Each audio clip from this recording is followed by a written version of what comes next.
अऊज़ु बिल्लाहि मिनश्शैतानिर्रजीम बिस्मिल्लाहिर्रहमानिर्रहीम। अय्युहन्नास क़द अक़बल अलैकुम शहरुल्लाहि बिलबरकति वर्रहमति वल्मग़फ़िरह। मैं ज़ैनुल इबा इमाम बारगाह ज़ैनुल इबा ड्रीम होम 3 और उसके आसपास रहने वाले हमारे साथ नमाज़ें, इबादतें और इस तरह के अमाल अंजाम देने वाले तमाम मोमिनीन की खिदमत में स्पेशली माह मुबारक रमज़ान की आमद पर मुबारकबाद पेश करता हूँ और उम्मीद करता हूँ कि आप सब बेहतर से बेहतर तरीके से अमाल हसना इस महीने में अंजाम देंगे। ये महीना माह मग़फ़िरत है, माह रहमत है, माह बख्शिश है, माह शिफा है और अपनी बरकतों के साथ आ चुका है। और मैं मुबारकबाद पेश करने के साथ साथ आपसे गुजारिश करूँगा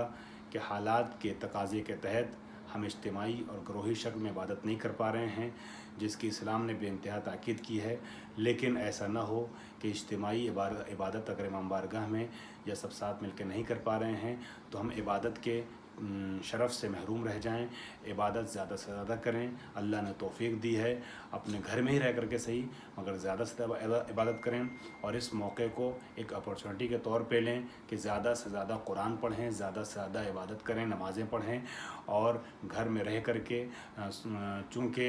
इस वक्त गवर्नमेंट का कानून भी है और हमारी अपनी सेफ्टी भी है और मराज कराम को उलमा का फतवा भी है, लिहाजा एहतियात करना है और हम परहेज़ कर रहे हैं इज्तिमाई इबादत से। लेकिन उम्मीद करते हैं कि जल्द अज जल्द इसका ख़ात्मा होगा इस बीमारी और वबा का और हम सब मिल करके फिर से इंशाअल्लाह साथ में इबादतें अंजाम देंगे। अब घर में जो आप इबादत कर रहे हैं ये इनफरादी तौर पे अकेले भी कर सकते हैं और इसका एक रास्ता ये भी है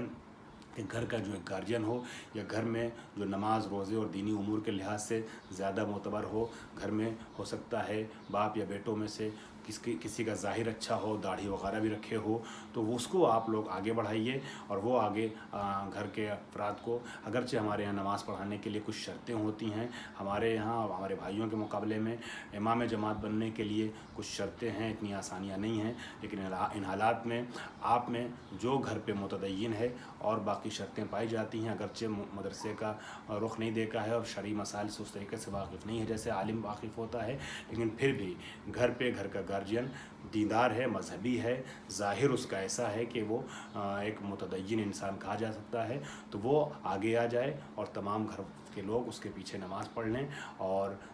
मर्द जो हों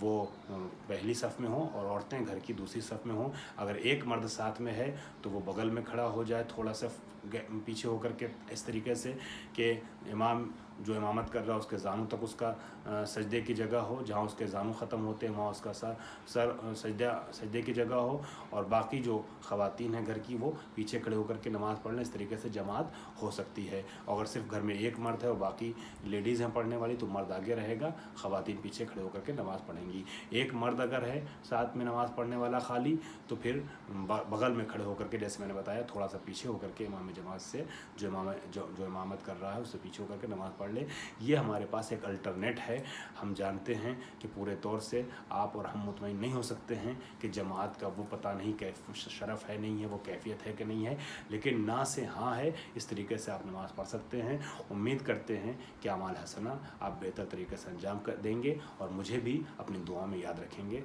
व आखिर दावाना अल्हम्दुलिल्लाहि रब्बिल आलमीन।